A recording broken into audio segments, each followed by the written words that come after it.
Is Glass's twisty ending one of M. Night Shyamalan's best or one of his worst? The final chapter of M. Night Shyamalan's superhero trilogy is now in theaters, and fans are already arguing about the ending.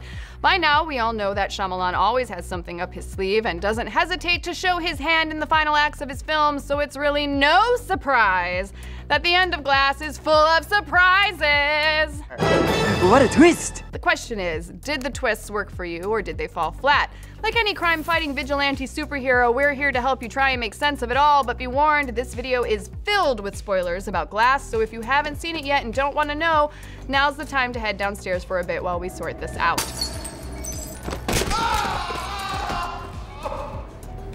In Glass, the main characters of Unbreakable and Split are rounded up and put under one roof. Together, they meet Dr. Ellie Staple, who is convinced that they are not superheroes and uses their weaknesses against them to prove that their powers are just the product of their own deluded minds.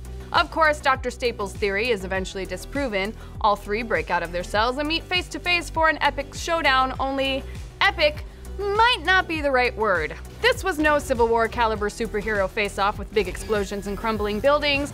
Instead, there was just kind of a lot of bear hugging and a body slam or two. It's understandable why some superhero film fans might be disappointed about this scene, especially considering the powers that David Dunn and the Beast are working with. Their final battle really coulda, woulda, shoulda been a lot bigger. It's during this final battle that Shyamalan drops twist number 1 on us. Kevin's father was killed in the very same train wreck that David survived in the opening scene of Unbreakable, meaning Mr. Glass created both the Beast and David Dunn at the same time.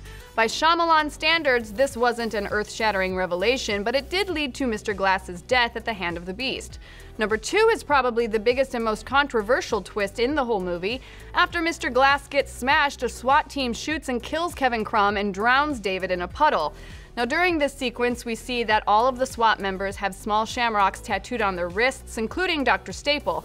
As David Dunn sucks down parking lot water, Staple informs him that she is part of a secret organization focused on ridding the world of people with superpowers.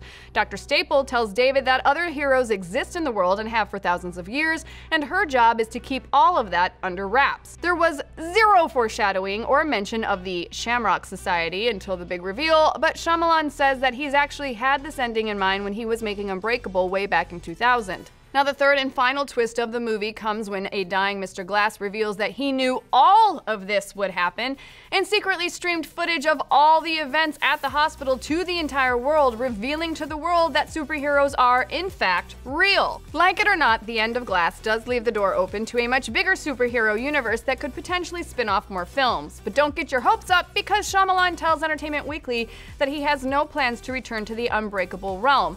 Quote, "I have a lot of original stories I want to tell. I'm an original filmmaker and I want to keep on telling new stories and new characters." But it does beg the question, why go to all the trouble to explain that there is a bigger superhero universe only to kill off all the characters and end the franchise so abruptly?